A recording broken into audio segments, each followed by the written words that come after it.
All right, hello everybody. My name is Master Chen, My name is BGM. This is Zenify. And I'm Richard Satchel. and you are either watching or listening to Greynoise.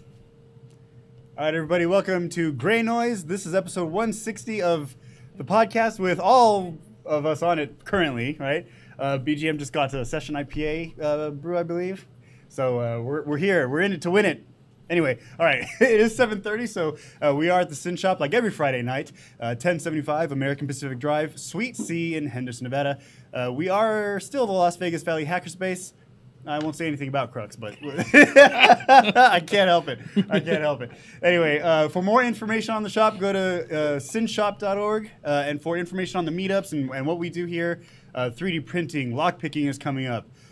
We have basic electronics classes. We just did a class on home security. We got a lot of stuff going on. So go to meetup.com/sinshop for information on that. Remember to go to Greynoise, GREYNOI.SE for information on us and the podcast and stuff we do here. Let's see. Other announcements, by the way. We now have a multi-camera setup here. So when you are on the community mic, you will be on camera unless you tell us otherwise. So if you do not want to be on camera, give us the signal to cut it out, time out, Before whatever. you walk up to the Yes, camera. before you walk up to the mic, and then we'll black you out so that we don't see you. But The signal, by the way, is the chicken dance. So just yeah, you gotta walk up flapping your exactly. on your You way got it to the there. microphone. Now remember, that's the signal not to be on camera. So Yeah. if you walk up there, it's going to be entertaining for us, but not for anybody else. All right. Also, a couple of other announcements. Oh yes, remember to join our Discord. Our Discord channel it's found on the site Greynoise, so check that out. I can't remember the link. It's not like a personalized link or anything. So go to the website. And I think that's it. Any other announcements? Sounds good to me. All right, cool. So how was everybody's week? What? Any cool stories? I utilized the rubber duck this morning. Now, In are your you talking bathtub? about? The rubber duck, huh? The one in your bathtub? Well, okay. I utilized a second rubber duck technique. Oh, okay. So one time we met for lunch, and Chen told me about the rubber duck technique, where you keep a rubber duck on your desk. And I learned it from BGM. Well, there you go. You are passing down. And I learned it from some book at some point in my life. Yes, we are passing down knowledge, so Yeah. we don't have to RTFM. There you Doxy. go. Oh. Oh, hey, by the Hey, that way. reminds me. RTFM. No, go Yeah. ahead. I have a feeling he's just going to Kool-Aid Man Oh, through the wall. yeah. Shut up, Chen. Oh yeah. I'd be very Anyway, yeah, for impressed. those of you who don't know where Doxy is, we put him on a timeout, by the way, because, the last episode was his episode. So we locked him in why a I'm room here. with nothing but manuals. Yeah, we should. Oh my God, we should. We should have like those. It's like a book ball jackets. pit. Yeah, And it's just manuals. RTFM everywhere. We should have the book jackets that just say RTFM, RTFM, The RTFM. only way to figure it out is to find the M that has the way out, Yeah. like written inside of it, but they all have the same cover, so you don't know which one is which. Oh They're my all the same God. thickness. We should make a D&D campaign where he's not the DM, but one of us is, and he's going to be like a whatever character he wants to roll, and then his whole campaign or his whole quest is to just find the way out using manuals. No, we're yeah, we have to read scrolls. We're not being that mean. RTFS. Yeah. RTFS. Hey, Nice see, so you roll. can't get mad. Nice. All right. Anyway, sorry for that diatribe or that distraction, Satchel. Yeah. So this morning, I'm trying to work my way through this project in Tableau. Super boring. No one cares. But my wife had got me this little Funko claptrap from Borderlands. Nice. And at first, I just started like trying to work Wait, it through. is it like a pop or is it? It's just a little claptrap character about this high. Yeah, like Does a it Funko talk? Pop, Oh, or- like a big it's head, not right? not the big head. Oh, It no. doesn't okay. have the big. Does it 'Cause I talk? It does not talk. Okay. Because I know That's good. Funko has like different lines, but the pops are Yeah, the like pops are the the most big, popular ones. Yeah. overgrown bubbleheads. I don't know how that would work with claptrap. I guess just a really I don't know. with one wheel. No, but so anyway, I at first I was just trying to walk through it in my head, and I was like, hey, I should try this with claptrap. And so I start explaining the problem to claptrap, and thank God I'm the only one in my office. But anyway, I explained to him, That's so and bad. halfway through, I was like, oh wait, there you go, there's the answer. See, the rubber duck works. It works. It also works if you use it as a keyboard. Just saying. You know, the USB rubber duck. That's a different one. You know Oh, about that one? I don't. No, you know about that one. So we're talking about the rubber duck debugging method where, of course, you speak your problems out to an external source, and then the answer kind of comes to you through explanation. And actually, it's a great way to do things because I remember, when you teach things, it forces you to better explain yourself. And I think that's where the key principle Well, lies. you're working on two separate sides because when you're programming, you're focused on logic. So Right. like the logic side of your brain is all that's working. But when you say it out loud, you're forced to kind of think of it creatively. Creatively. Creativity. How much alcohol is in this alcohol? Creatively, and like that forces you to engage it from a different perspective, which is why it's easier to see your problems. That That's makes really a lot. cool. That makes a lot more sense, and it makes a lot more sense when I was, teaching 5-year-olds martial arts.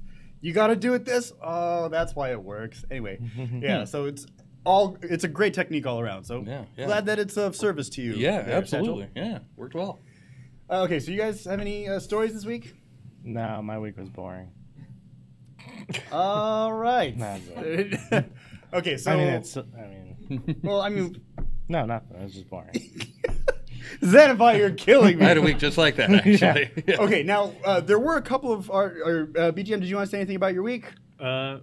Yeah. So I started the week I started Monday, the sickest I felt all year. Gross. And I started Tuesday feeling like a champion. So I'm not sure what happened, but I had one day of sickness and then it was gone.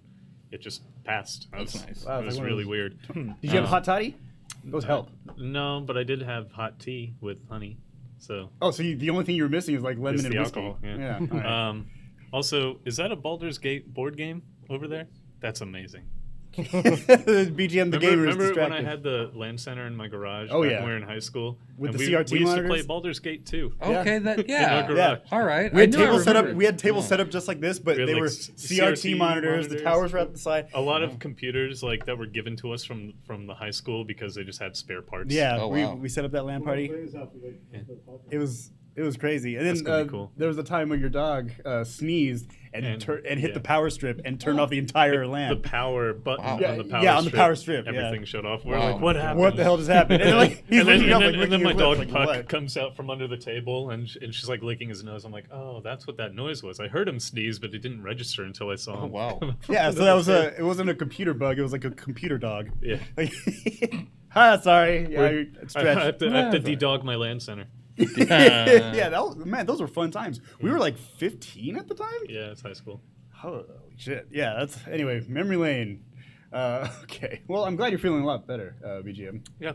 So let's see what happened to me. Yes. So actually, there was a couple of articles that I wanted to talk about last week that I didn't get to. So I do want to bring that up before anybody else hijacks the show. So We're going to talk about reading the manual, weren't we? yeah, shut up. We're actually just all going to read manuals for the rest of the show. You know, we're gonna give One page at a time. His page, my page, and then we'll all flip simultaneously. There you go. And then we have to read it like they would on like an Audible book. So like if you're reading the man pages, we'd have to say dash capital F space, and then what the F flag does, Anytime you whatever. see the Lucida console font, you put on your best AI voice. I think we're gonna give Doxy shit for episodes to come. Yes. So it's gonna be great. I'm actually looking forward to this. I can't wait till he comes back. Anyway, so what I wanted to talk about last week was there's some interesting news in the VoIP space. You guys know that I'm usually into VoIP and psychology or like social engineering, and so last week it was announced that Sangoma will be purchasing Digium. And so for those of you who don't know, Asterisk is pretty much not a lot of people know. So Asterisk, for VoIP and phone freak nerds, is pretty much the underlying software and basis for a lot of open source VoIP out there. I'm of course not including FreeSwitch and others, but Asterisk is like a mainstay. And Asterisk was invented by Mark Spencer, and then Mark Spencer created Digium, the company, around the whole product and everything, so that he could provide support, et cetera, and things built up and whatnot. And then you have Sangoma, who was also in the space, and they were making transcoders and doing things on their end.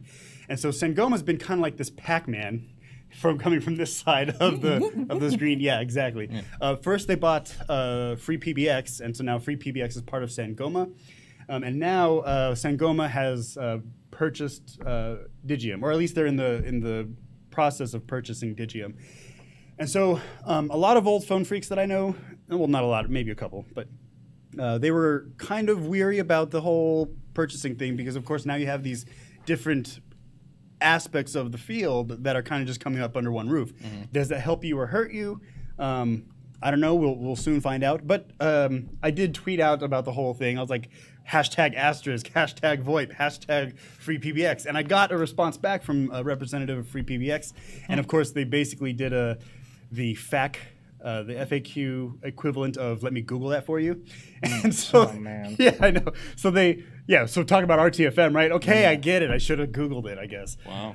But he sent me the link to the FAQ because I guess a lot of people were asking, okay, well, what's going to happen to Asterisk? Because is this becoming closed source? Could we still use vanilla Asterisk where you don't have anything running on top of it? It's just straight command line and config files because that's where a lot of the cool Asterisk hacking happens. Okay.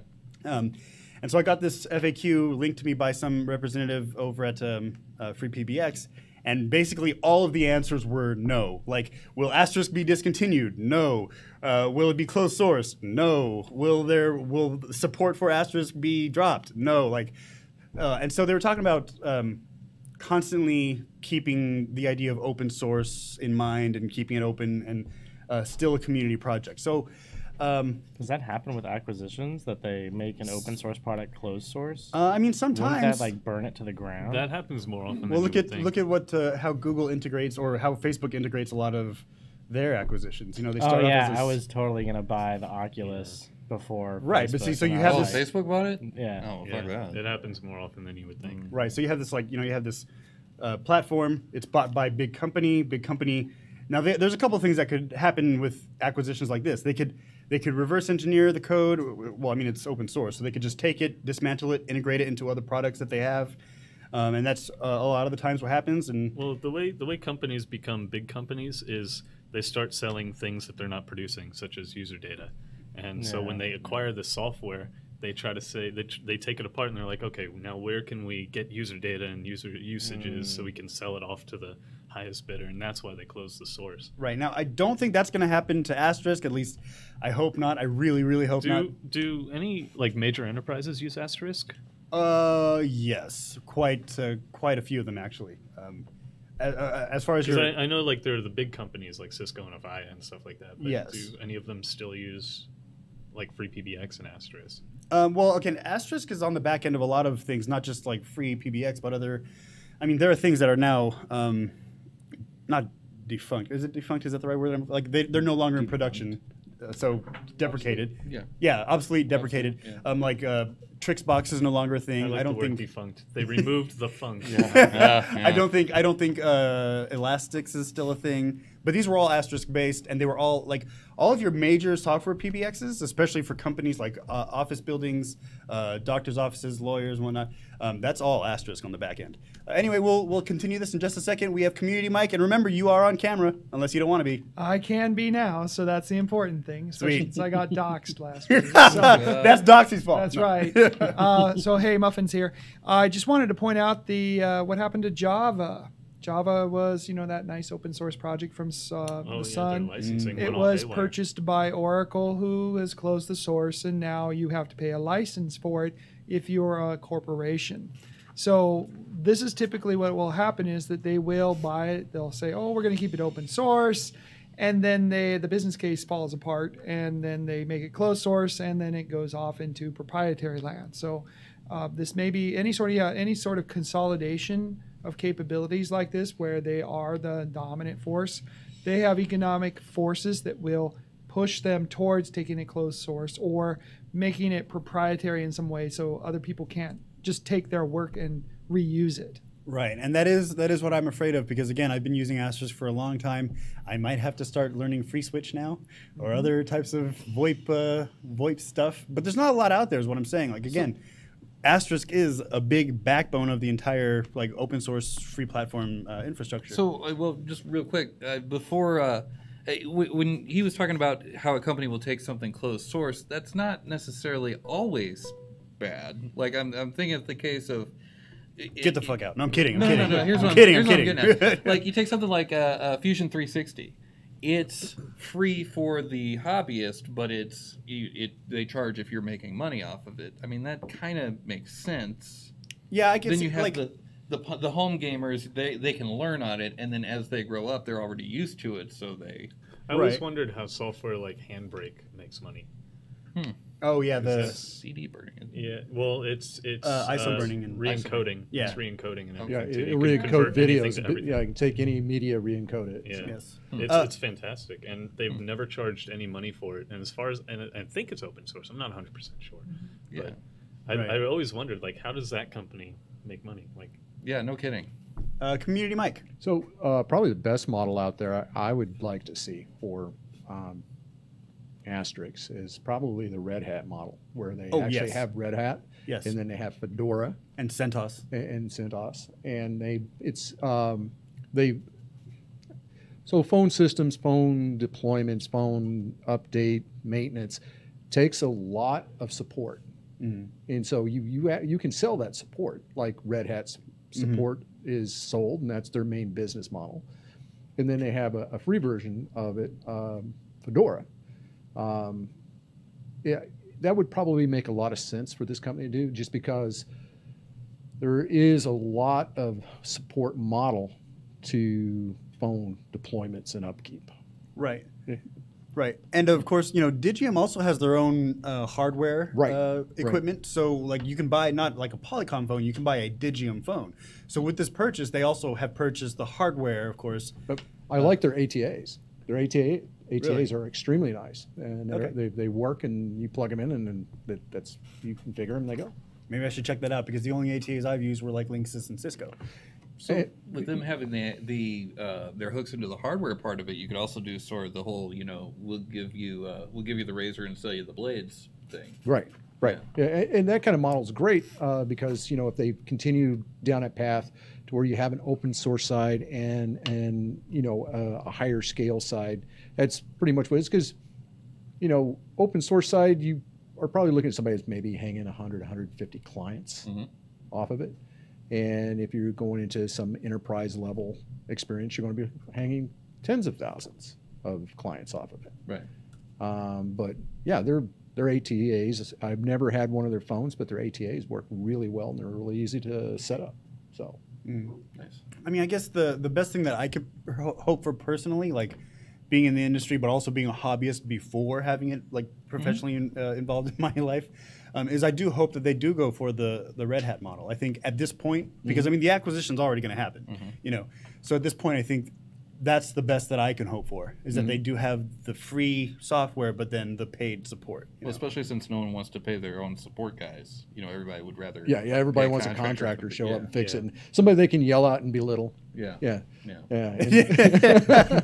I'm glad you put that in perspective there, Well, Community Mike. The other one is that like Fitbit bought Pebble.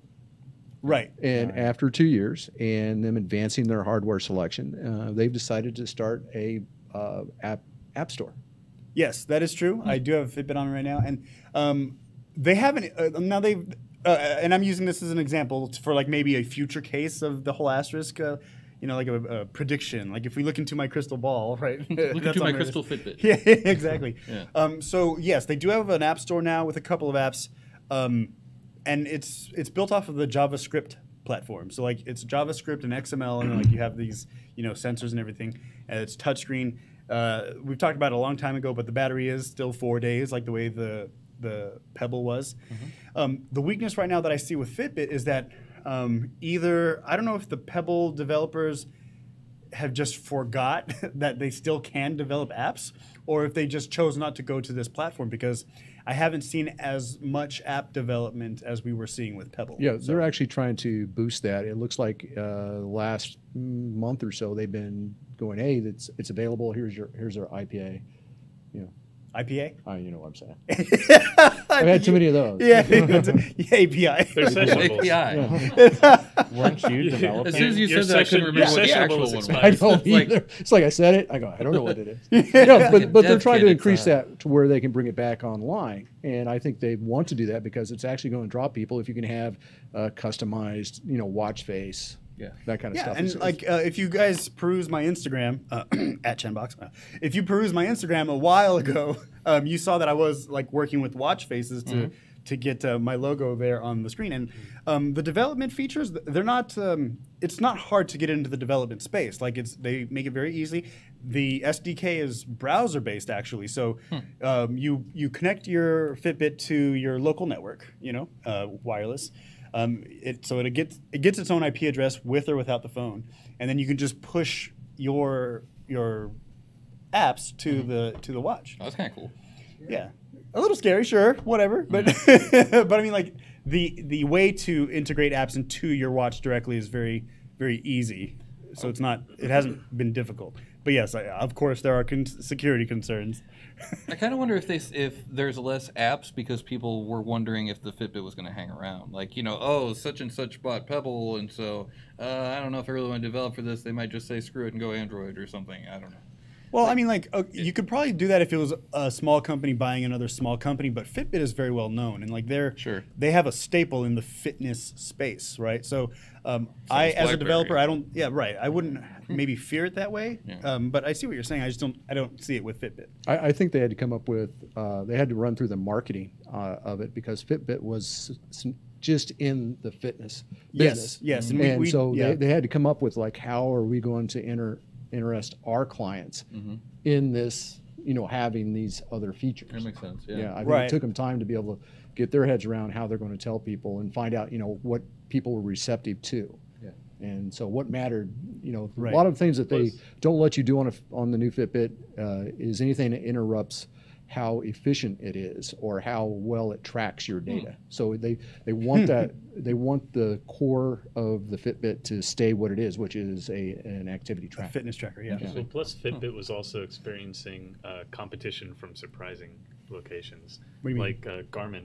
They put that's right. They have their own fitness tracker. They have a whole line of fitness trackers because, their major liners, their navigation systems, which in the age of the smartphone are going to go away. Yeah. So they have a really cool watch, too. Yeah, so Garmin started putting out this line of fitness trackers, and surprisingly, they're really good. They were. So they're going to be their competition for Fitbit, which they probably didn't expect. Yeah, that's a very good point. So they had to reevaluate their line even more. Well, and if I look, as I look through the app library that is currently available, there is a lot, and I mean a lot of tracking type of apps. Not like data tracking specifically, but you have Strava, which is like a fitness tracking app where you get to share your bike route with other fitness partners. That had a huge breach like a couple of months ago. Right, yeah, of course. Yes, they had a huge breach. Right. Wonderful. And it's funny because you have to approach this two ways, right? Like you're a developer who wants to develop apps, and then you also have these big ass security, holes and whatnot. Ass security holes. Yeah. Move the hyphen over. Big ass. It's the XKCD rule. So this is why I wrote a standard operating procedure on code first security. Yeah. I mean that should be the model, of course. But yeah, I've seen a lot of a lot of the apps that I've seen in the library right now are fitness trackers, navigation type system. I've seen a lot of Bitcoin stuff too. This is for your Fitbit app store? Yeah, I've seen a lot of like Bitcoin stuff. Wait, like tracking how much your Bitcoin. Yeah, is like you have a Bitcoin not like wallet. a Bitcoin miner, like. No. God, that would be so last fucking I stupid. checked, it was like 7K. Yeah, it's about 7,000 right now. Another community mic. I linked in the live stream on the Discord an article about how DoD is mandating that all fitness trackers be turned off. Turn off your Garmin. Turn off. Because of operational security, that they can track individual people through the Fitbit and when they're exercising. And since the military does a lot of exercising, PT and stuff, they can actually track troop locations. Yep, that's what happened with Strava. Yes. That's what happened with Strava. That was a big breach. Oops. Yep. And so in general, they're just saying you can't use them anymore for the DoD. But I wanted. Pardon me? A general is saying you can't use Oh, I get it. You were saying A general is generally saying. A general is generally saying. I got it. We have I'm a dad little jokes slow. all over the place tonight, and it's not just Satchel. Sorry. I mean, good point. Yeah, so it's you have to think about that from just that type of data is available for people who are tracking you, marketing people, all these folks. That's where they're making their money. It's not off the app. Yeah. It's not off of the equipment. It's off of the data that they can sell on you. So you really want to consider that when you're using, like I've got mine on, but I turn it off a lot because if I don't need it right now, I need it because I want the mileage. But You know what though? Currently, and this is because I think a few weeks ago I talked about how the Fitbit was draining my battery on the phone because there was a constant sync going on between the two of them, and so the battery on my Note 8 was going from like a 24-hour battery to like an 8-hour battery, and that was really pissing me off because it was a brand new phone at the time, like really, really new. And I kept getting that CPU notification, like CPU is at 12% consistently. Like, do something about it. I'm like, fuck, what is it? And it ended up being the fitness app. And I'm wondering if I enabled the real-time sync now, if they've fixed it, because there have been a few updates. But in any case, what I did was I turned off the sync, and so I'll sync at night, right? Like the Fitbit will track the steps, sure, but then I'll sync it at night because this doesn't have. You could also just write a tasker profile to turn on the sync when you have your phone plugged in. Oh yeah, I like that. Good Thank you. thinking. Yeah. Wait, are you using Tasker now, or are you sticking with? No, you use Tasker. Okay, yeah, I use didn't Automate. know. You know, I'm using Python now, right? Oh, nice. Yeah, I know. Yeah. Okay. I audited your code for DEF CON. Yes, actually, I do want to give a shout out to BGM. While I was at B-Sides, he had the chance to audit my code, and so he gave me a laundry list of shit to do. And I was sitting there at the B-Sides, like in the Tuscany lobby, like, okay, I'm fixing this. So yes, big shout out to BGM on that one.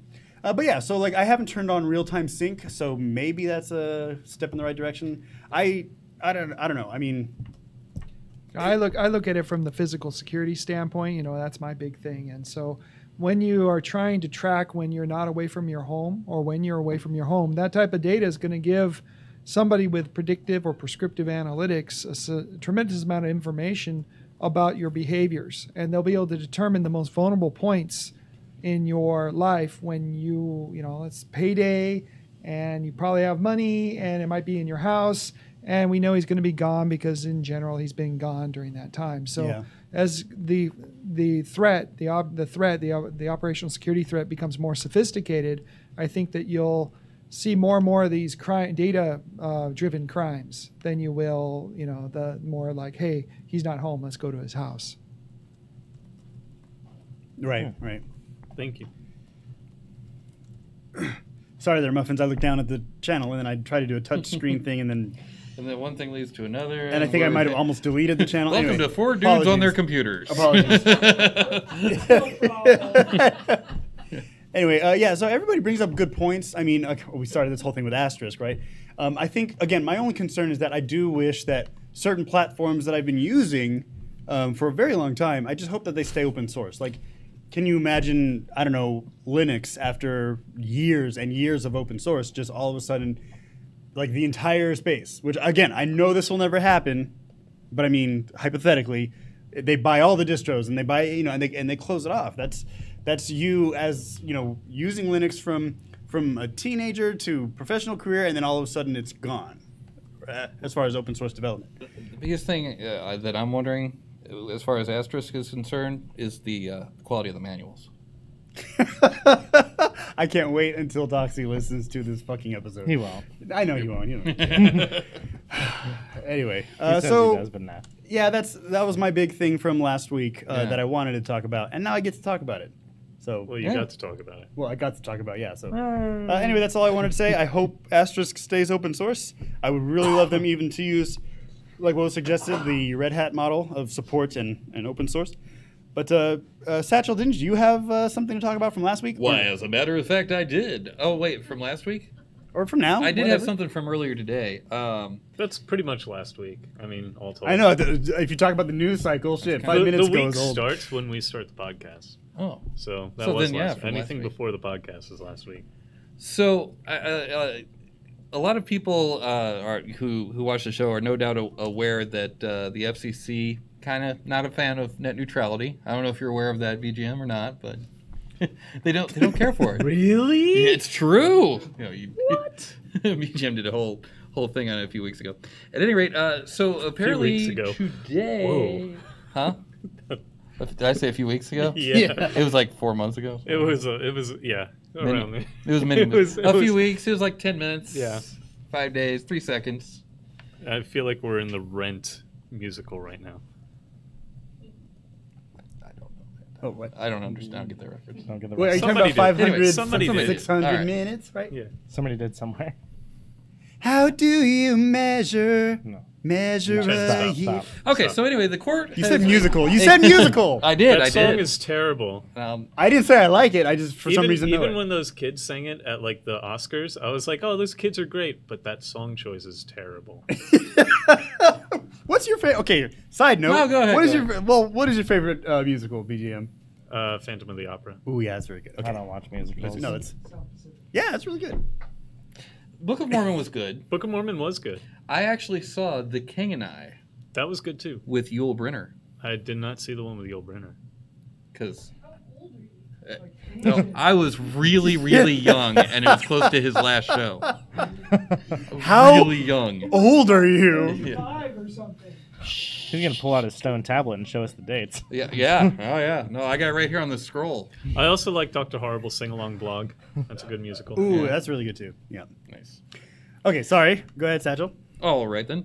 So basically, a federal court has ruled that it's just fine if the FCC would like to deem just one single available ISP as competition. Because that's one of the things that they're looking at is like how served is a market when it comes to, as far as determining is there a monopoly on this, or should we do something to create more choice for the end user, right? And so what the FCC is saying is, hey, you know what? If there's just one cable company, that's competition, because reasons. But a federal court has basically upheld that, and that is what the TechDirt article I posted was about. It's basically the FCC is essentially just ignoring the problems that there are with competition, and they're making their broadband map look like all these areas are covered, so that when they go to Congress, they're like, oh, there's no problem. Look at this map, all this coverage here. And I don't know if you guys watched the FCC hearings. I watched on, most of that. I didn't The one a watch couple that weeks one. ago. on Yeah. C-SPAN. Yeah. And they were all talking about all these different maps, and one of the senators was like, hey, look, I live here and I can't get service anywhere. So what are you talking about? We got broadband there. Oh, one of the senators actually called that out. Yeah, one of the guys from I think As being Montana. like a bogus map or whatever. Yeah, Interesting. he was like, I live here. Like Yeah. I don't have service there. What are you talking about? Yeah. So okay, let's think back a long, long time ago, like early 1900s. There Okay. was a company called American Telephone and Telegraph, Uh huh. and they were the only phone company They were, yes. for a little while. They were the only phone company, And and then Bell had an idea. well, the thing is, if you wanted Hoy, phone hoy. service, you had to buy Ahoy, ahoy. your circuits from them, and you also had to buy your phone equipment. Yep. But that wasn't FCC regulated. That just happened to be because they were the I mean, You yeah. rented You the rented your phones, phones. You yes. didn't own the phones. I mean, in the beginnings of at the ends of telegraph and the beginnings of telephone, the FCC was probably just one guy in like a basement somewhere. And it was like, you can't do that. I'm gonna do something about it. I'm gonna write a letter. I'm gonna send it over telegraph. Oh no. Oh, damn it. Community mic. Yeah, there was a lot of AT&T was a monopoly. It was granted by the government, but there was a lot of competition. General Telephone, Hawaiian Tel. So it just depended on the local state regulators if they gave the monopoly to a company, and that was before deregulation. And so you really can't say there was just one phone. There was one dominant phone company, and that was AT&T, and that was mostly on the East Coast. Out here in California, you had General Telephone. That was a separate monopoly in Southern California. You had Hawaiian Tel. So there's always been competition. And the FCC really didn't come into being until the late 40s, early 50s. So a lot of these regulations that we're talking about today are really monopoly regulations that were coming out of the administrative side of the government during the 50s in order to deal with the Cold War. So before that, you had radio stations, power companies, telephone. There was local everywhere. It just was after the Great Depression, and because of the war, that a lot of these things got consolidated. So up to that point. Well, sorry, you kind of see that nowadays. The old timey monopolies, you see it nowadays. Except now we call them utilities. Yes. 'Cause, I mean, power you only have one option. Yep. Water you only have one option. I mean, you can't really choose. Well, and so yeah, actually, to that point is why I wanted to ask. So there was in those situations where there was more than one company, who was it that ran the initial lines? Was it always? Well, it wouldn't have always been AT&T, General Telephone. Well, back in like when electricity was there was different companies that would compete, and much like the ISP times, the company that wanted to deliver the service would run the lines. But then the technology evolved. And so they went from copper, pipes to copper to different types of copper. And so whoever had the economic incentive to run that, whether it be the client who wanted it or the company that wanted to offer the service, actually, so capitalism ran that infrastructure. It wasn't done by mandate, but that's changed because much like electricity or water or power is electricity, the monopolies are coming in and they're saying this is now a utility. And that's what you hear in the telephone companies and now the internet providers. It's becoming a utility that everybody has the right to be on the internet. So therefore, the government is stepping in and regulating it and mandating. So it's just a natural evolution in our society of that. And then if you think about it, it really is in a way. Like you can't live without power, especially in the desert. You can't live without water. And we also know that. I mean, nobody's using narrowband internet anymore. You have to have broadband internet. That's kind of where I was going with that. Yeah. And we also know that Doxy cannot live without internet. But I'd like to point out what's going on in Africa. They don't have that infrastructure because the infrastructure gets stolen. And, the copper's worth something, so they rip out that infrastructure. But they have one of the most sophisticated wireless systems. They're running 5G in most parts of Africa, thanks to the Chinese installing it right now because they don't have that regulatory power. They don't have that centralized authority. It's much more deregulated. Pretty much you can set up your own. And that's the model that most of the world runs on. It's only industrialized, old-style Western democracies that have these really authoritarian organizations that have that power and mandate. The rest of the world doesn't have that legacy, and so we were becoming less competitive because of that particular problem. So the 5G stuff is way faster than broadband. We're talking gigabit to your cell phone. So you're saying more competition is better? I always say competition is better. I think freedom is good. I would agree with that. Monopolies are bad unless you have no other option. Like in Montana, there's not enough customer justification. But if there's a need, people will get together and they'll put in these rural co-ops, just like they used to do for electricity. And they'll build it because people need it. And you got to have that balance. But since the 40s, or actually the 30s, the United States has really swung towards authoritarian solutions, whereas other countries have not gone that way, primarily because they don't have the power or the money to do it. I don't know. So I think a good portion of that is you've got these companies, you got your Cox, your Charter, your all monopolies. Yeah, exactly. And they go to the local government and they're like, hey, these Google people, they want to come in here and offer a better product than us. Tell them no. Yeah. And here's $50,000 for your stupid campaign. Absolutely. Yeah. So I mean, when it comes to deregulation is kind of a slippery slope because deregulation could mean, oh, well, we say that just that's competition enough. That's fine. We don't want to regulate you guys. Just run the table, Cox. It's fine. But then on the flip side of a deregulation can also mean that, hey, we'll let whoever wants to start up an ISP do so. Well, but then the whole ownership of the lines comes into play. Well, in New York City, there's a organization much like the organization that is here, the Las Vegas hackerspace. It's a nonprofit. It's called New York City Mesh.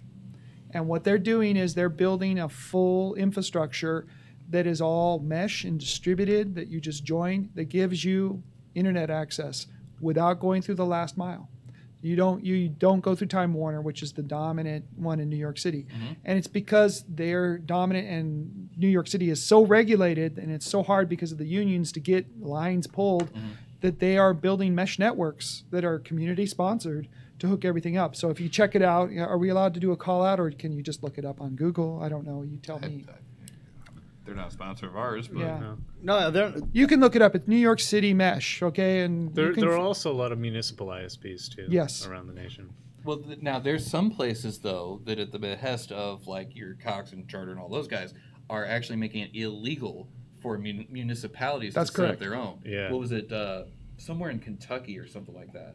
There was a place where Google Fiber was going to go. And They made it FCC, illegal. Can- I mean, Kansas FCC is allowing this sort of thing, Right. which is But when you have a community effort like they have in New York City, Anti-competitive. there's all you have to do is go buy. And actually, it was a TP link, the one I brought last week to give away. That was the access point. It was $18 for and they gave you the ORT, OpenWorks? Yeah. and they had the mesh enabled, and it would automatically join that network. I had nodes in Los Angeles running, 5 nodes running in Los Angeles. That was part of their network. It was free and open, and had its own IP address space. So that's the type of manifestation that you'll see when you have these monopolies out there, that people will come up with other solutions. Is there a monthly cost for that? Zero cost. What the hell? The only cost is you have to plug in your router and you have to connect to the internet. And that's here in the valley? It's everywhere. You can go do it right now. Like yeah. So stipulations, of course, it's like It's shared bandwidth. It's Yeah. common grounds, like in the 13th century England. So Oh, there we so go. one other question about that though. At some point, I don't care how free the last mile is. At some point, there's a meet me room, and it's probably not a bunch of cool guys that own that meet me room to connect you into the greater internet. Everyone's got to buy their own internet. we got dead air. Yeah, sorry. we can't hear you. Everybody has to buy their own router to participate, and they have to plug into their version of the ISP. So it's shared between everyone. Oh. So that's the mandate, is that if you don't have access, of course you can plug in, but you have to buy your own router, you have to install their software and turn it on. There's no back room. It's literally like SynShop, how they're organized. It's a 503c, it's open source. But you're saying, so in order for me to reach google.com, if I'm on this mesh network, right? It'll route through somebody, using the mesh routing network, it will route through somebody's connection. And that to- somebody has to have a standard issue connection through it's kind of COPS. like above board Tor. Yeah, that's Yeah. exactly Yeah. what it is. Right, okay. So that way, and if you don't have one, that's okay.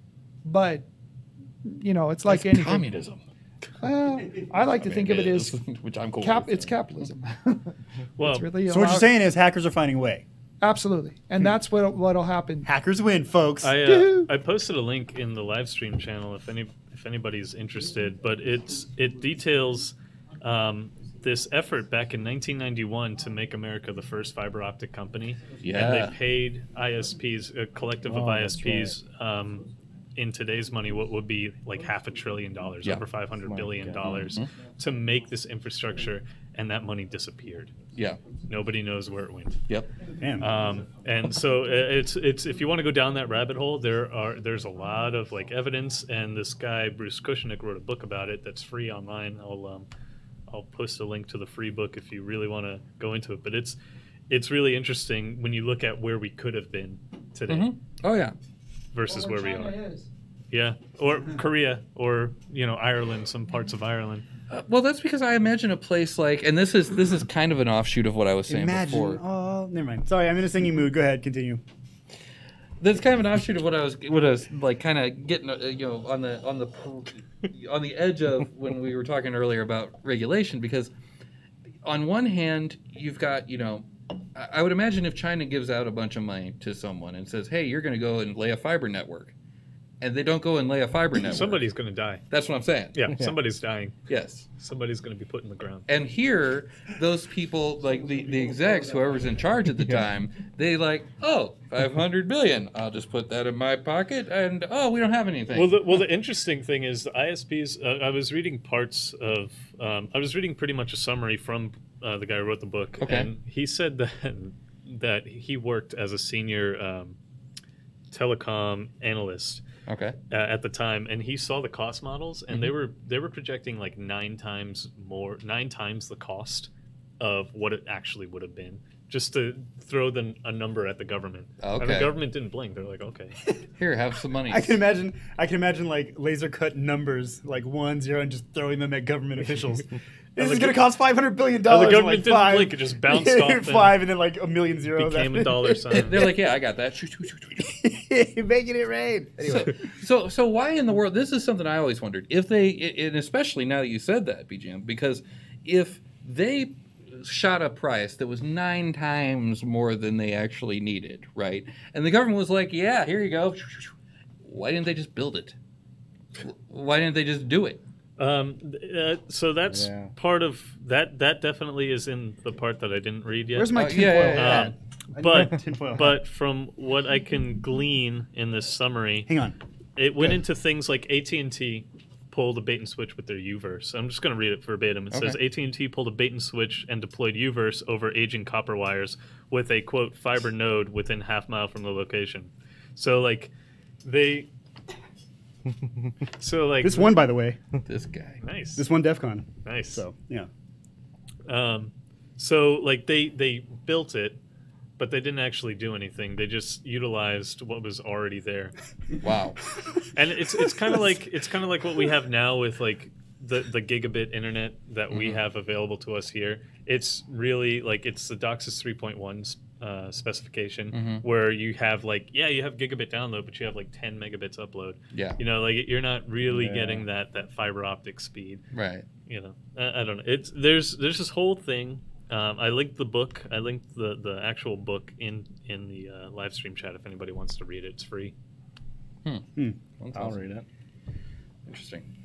I think it was the first time you ever stepped off the show during the show. But No, Yeah. there was another time. There was one time he had a pee. That was like episode 6.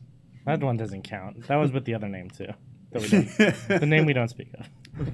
The name that shall not be named. But yeah, that's one of my big things. It's like you can't ever say everything has to be regulated, just like you can't ever say no regulations. There has to be rules of the road. I feel like government has a place, especially in broadband. Exactly. I mean, the whole point of FCC getting rid of net neutrality was because they're like, oh, government overreach. But I feel like in this land of potential monopolies, government needs to be there at least to restrict the monopoly from happening. Yes. Now, we are assuming that the government is competent in doing such. That's the other problem. Well, I mean, they don't really need to be competent. They just have to say, hey, you're pretty big. Maybe give this other guy some room. That's all they need to do. They don't really need to like step in there and be like, give him this much room with this much currency. Give him these customers. You know, they don't need to do that. They just need to be like, hey, you're a little big. It's time, you know, to cut back on the advertising, or it's time to stop gobbling up all the little ISPs. Gobble, gobble, gobble, gobble. Sorry, that's probably funnier with Especially with the hat. I look like I was told I look like a Hawaiian warrior. Outlawing municipalities. So we tried to do like a mohawk thing, but it turns like a Hawaiian warrior type of hat. See, if I didn't know you already had that, I would think that you had made that to do the whole fish thing from back when we were talking about the net neutrality thing. Nope. Remember he was going to get in a fish costume? And It kind of looks like the wrong version of a Roman centurion helmet. That's what I was thinking. Anyway, so any more thoughts on this particular topic? Not on this topic. I do have a question for you guys. Yeah, it's good. This different topic, but in September, Chrome is going to stop saying websites are secure. It's going to stop any HTTPS. They're just not going to say it's secure anymore. It's just going to be this is the normal web, and then anything that's HTTP is going to be not secure. right. I was just wondering what you guys thought about that. Like, I think I feel like it's a step forward. No, I mean, so I like it, but also being an end user sysadmin is probably gonna be a nightmare for me. Right. Oh, yeah. I think I know where you're going not with this. secure. It's Yeah, probably yeah, gonna- Does exactly. it say not secure? No, but it doesn't say secure. Yeah, exactly. It's gonna get nuts. That's where I'm kind of like, because think about it. For the last, I don't know, 7 to 8 years, sysadmins and IT professionals have been telling users, Look for the green. Look for the green lock. Look for the green lock. Make sure that it's all spelled out correctly and you're not going to Bank of America. Right. Like, you know. So now, in Chrome, it's going to be like, I mean, the site's secure, but yeah, exactly. I'm kind of weary about it. I feel like it's a sign of the new internet. Yeah. You know, now that the default is secure, and I think that's a good thing. You no longer need to say, all right, the default you're secure. You can assume you're secure unless you see the red not secure. I don't assume I don't anything. think like people are gonna like fight back on it necessarily, but it's gonna take getting used to before like the influx of those tickets are gonna No. dwindle down. Well, now again, this is Why? just Chrome, although it is Yeah. probably the biggest browser. But it's just Chrome, and it's starting next month. It'll just But be we'll see if other browsers follow maybe some suit. retraining. Well, real quick, the flip side of that, though, is that enough users might bug the sysadmins to the point where they make their site secure. That's true. If they're like, oh my God, it says here my site's not secure.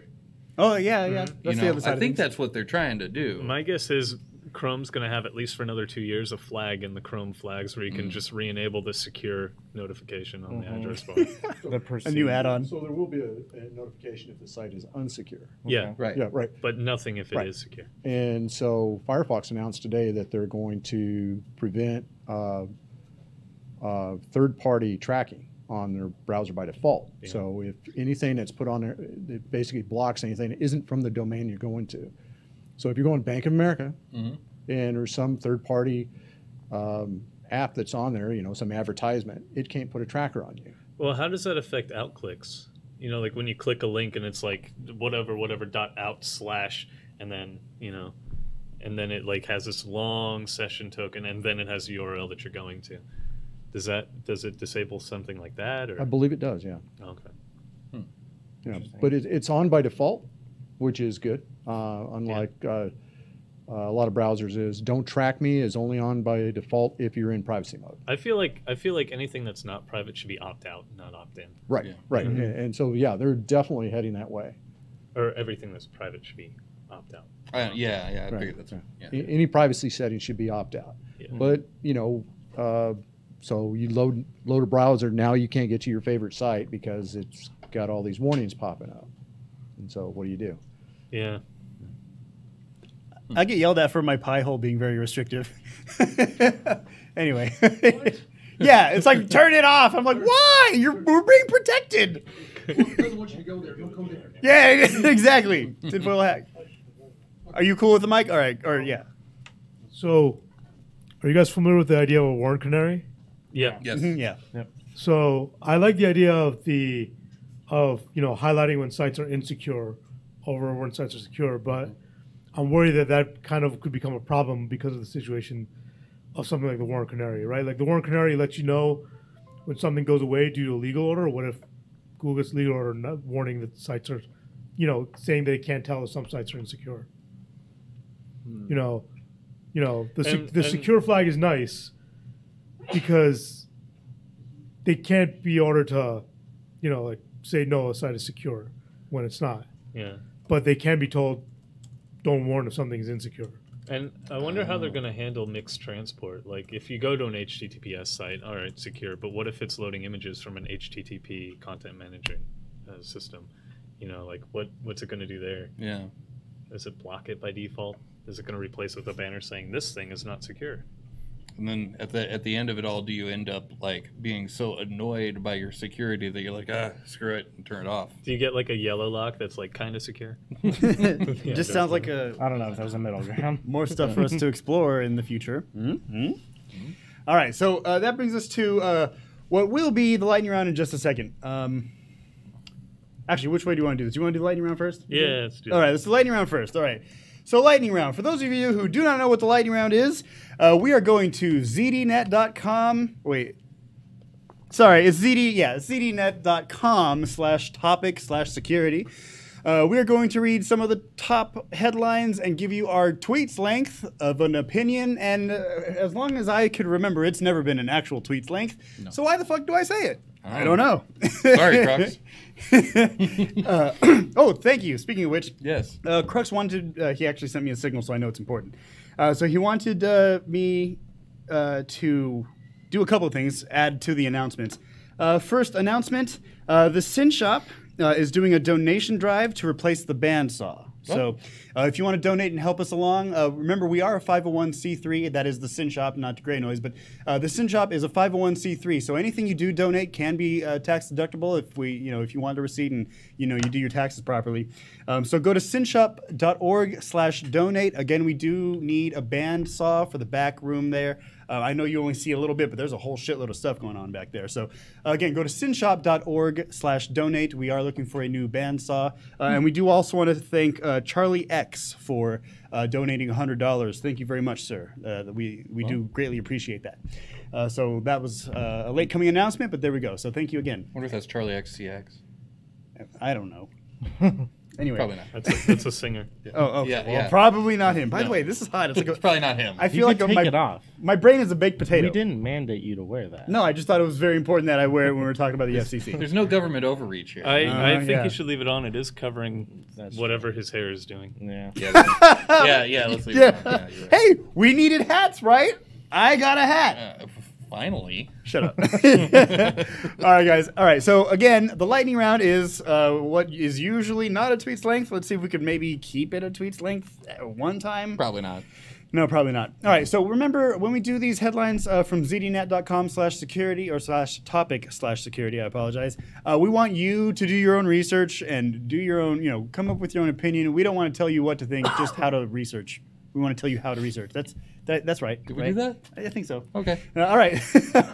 Are we ready for the first article? Research Who's going goodly. first? Research this way, not that way.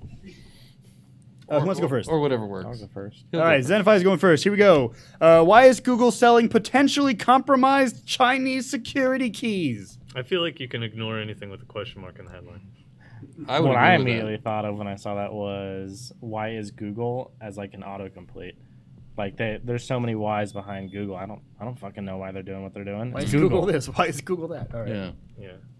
Okay, Satchel. Probably because they're cheaper. The same reason everybody does everything stupid in a large corporation, because they're saving money, and they end up never doing that, which I'll get to in about 3 headlines.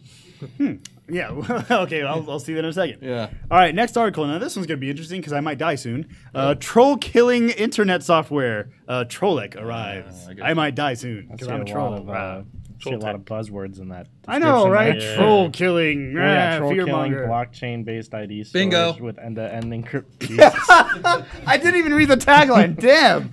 Well, let me tighten this hat. Buzzwordy is. Verified online identity with blockchain-based ID storage and end-to-end encryption. You gotta drink blockchain. Blockchain, Blockchain. drink. I'm empty. All right.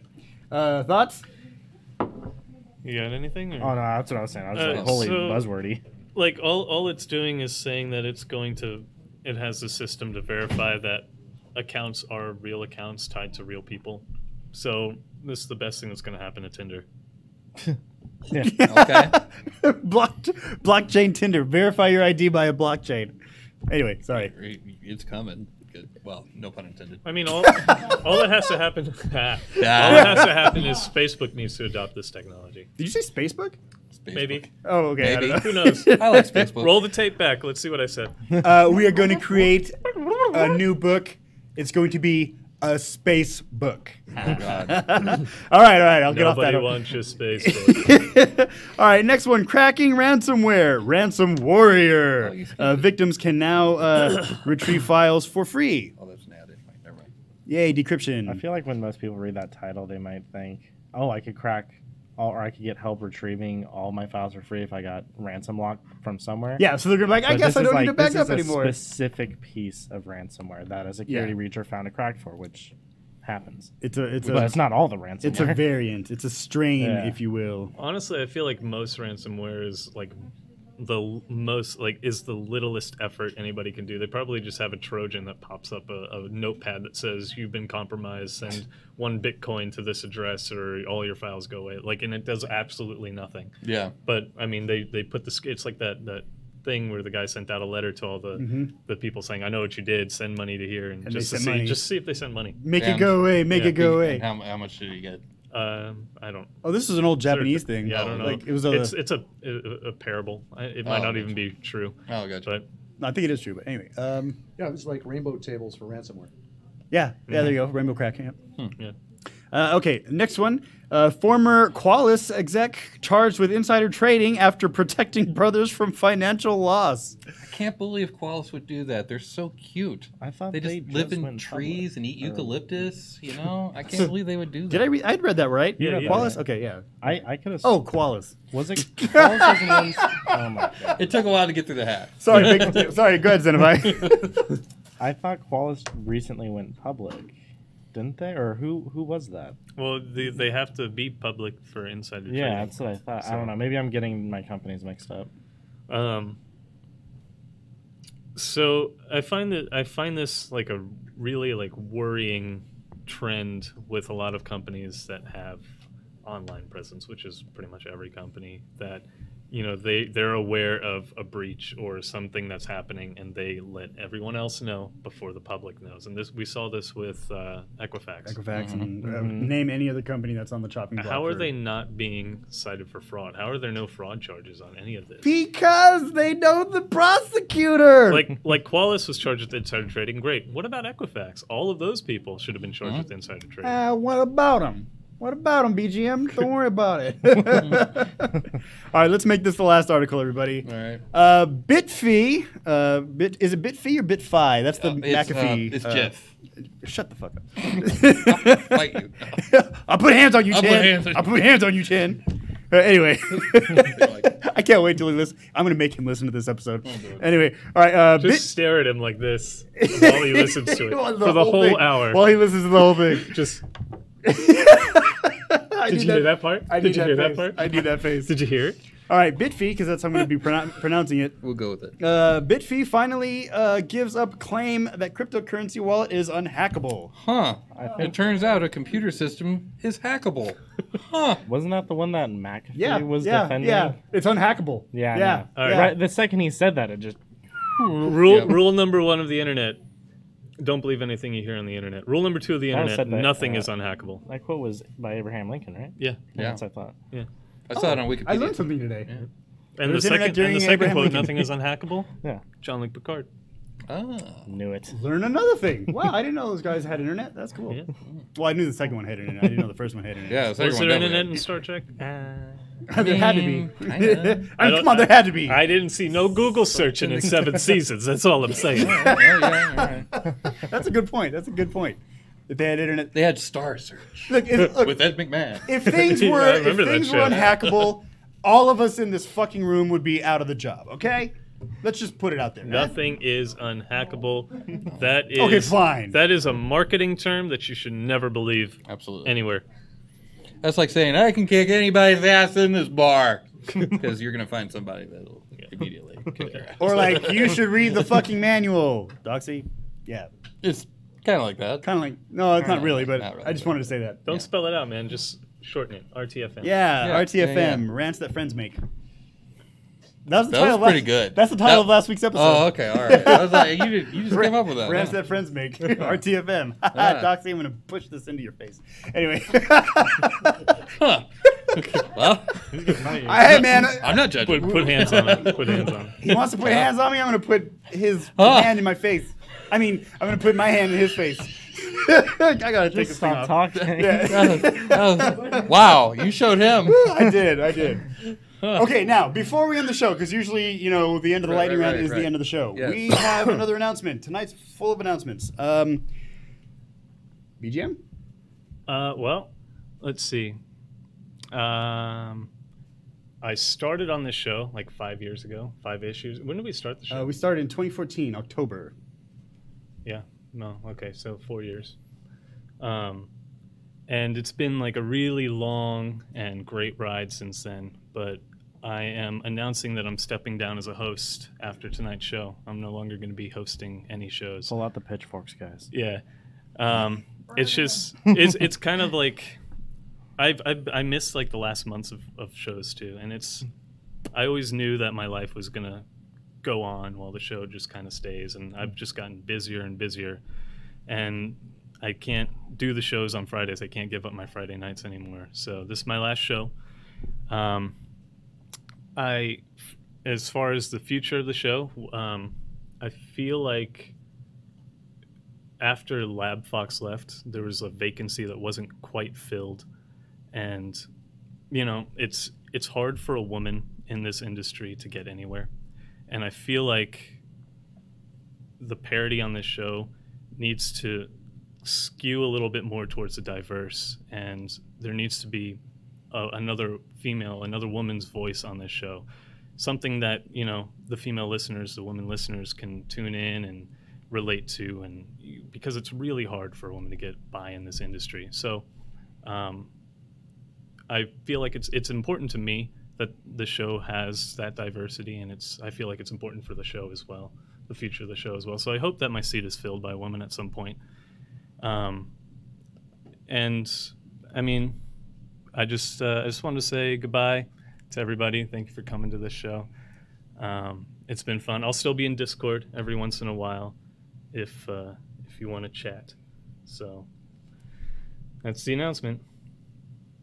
Okay, so Thank you, BGM. So like BGM said, And now we burn him. now where's the pitchforks, right? So yes, like BGM said, we've been doing the show for 4 years, and before this show, BGM and I have been trying to make other iterations of the podcast. We've done Off the record. We've done off the record and some other variants. There was one before that too. Yeah, there was one before that. Like we've tried different titles, and we were doing this throughout college. But like we'd take a study room and just lock it down and then record in there, and so this show, whether it's called by one name or another, this show. I still need to frame the cease and desist letter. I still have it. Yes, can you please send us a copy? So this show has been our longest running go at it, like our longest running attempt at doing something like this. And it's become bigger than just any of us, which I'm really glad that, if I'm leaving the show, can still go on just as strong as it was. And, that's something that we all, and the audience as well, that we all participated in and made this happen. Couldn't do anything without any of the hosts. McNutt with the video and the audio, Zenify originally with the audio, and now stepping in as host whenever we need you. The audience coming to the episodes. I mean, it's great. Yeah. It was always a goal of ours to make it something that would live on if we couldn't. I'm not saying that we're dying. Okay, that's not what I'm saying. I mean, we are dying. But I mean, okay, technically we're dying every day. Sure, God, morbid. Every day I wake up and I'm like, damn it. Yeah, one day less. No, but No, not one day less. One day more. Oh, Jesus Christ. What the hell's wrong with that side of the table? It's dark over there. Anyway, what I'm saying is it's very cool to see this become more than just two hosts with a snowball mic in the middle. It's become an actual production. We get press at DEF CON or at B-Sides, and people listen to our stuff. We have, I'm not going to say we're famous, but I mean, we do have 900 followers on Twitter. So and only 800 of them are me. Or me. But the point is, we've been trying to do this for a long time, and I think this production actually has, at least for the time being, a good stronghold. I really do hate to see you go, BGM, but I always knew that if the show makes it, at some point I'm gonna have to, because my life is going different directions from the show. So I always knew that this point would come. And he's saying that we're losers and we're not going anywhere, guys. I'm kidding. Yeah, no, it's. I mean, I always knew this point would come, and it's here. And I wasn't quite sure what I wanted to say right up until I was saying it, and I still quite don't know if I wanted to say it. So it's all right. No, but I don't want to give up the mic just yet, but I have to. I feel like it's time. It's time for me to step away. Right. So, well, BGM, I hope you'll always be listening. ABL, yeah, always be listening. I had to spell that out. And LTFS. What? Listen to the fucking show. Yeah, LTFS, Doxy. So one more thing too, and this was a principle that I learned definitely from you, BGM, is that we don't do this show because we know it all. That has never been what the show is about at all. That's why from day one I suggested on our first episode, or maybe it was our second episode, whichever one we discussed, where we wanted the show to go. Well, the first one we were drunk. No, it was probably the first one where we wanted. We're starting a new podcast. Here's what we want from it. That's why from that moment I suggested that we need to have, if we're doing something, we need to have like live fact checking and stuff like that. We need to have audience participation. Yeah, so we don't know all the answers, and that's why we do defer to the audience and other people and the community mic definitely. No, that's what community mic is for. It's for us know-it-alls. Yes, it's for the community mics the community mics are the community mic is you only there. have one beer. I know, but I can't speak English. He only so has the tinfoil one hat. I should put it back on. Anyway, yes, we definitely do not know all the answers, and that's why we do need the help of our listeners and our viewers and whatnot to set us straight. Yeah. Viewers like you. But we've learned a lot. Maybe a viewer doing the like show. you can step into my seat and become a permanent fixture. There you go. So with that, I will say that we have run out of time, but never out of shit to say. So. Oh, I do want to have one more addendum. Told you. It's my last show. I know. I do want to have one more addendum. And if it's okay with you guys, I still want to make the Halloween intro this year. Oh, that's. Oh yeah, dude, fun. totally. Yeah. You do that fucking well, actually. It scares the shit out of me. Like literally, I listen to it on the toilet. Never mind. Anyway, we've run out of time. It's better than prune juice. We've run out of time, but never out of shit to say. So join us again next week, like every Friday night, 7:30 p.m. here at the Sid Shop. That address is 1075 American Pacific Drive, Suite C in Henderson, Nevada. And remember to go to synshop.org for information on the shop. Go to synshop.org/donate to help us with that bandsaw. Again, we are a 501c3, so help us out, It helps you out. Go to meetup.com/synshop for information on the space, like the classes and whatnot. And for information on us, go to Greynoise, GREYNOI.se. My name is Master Chen. My name is BGM. Zenify. And I'm Richard Satchel. Good night, everybody.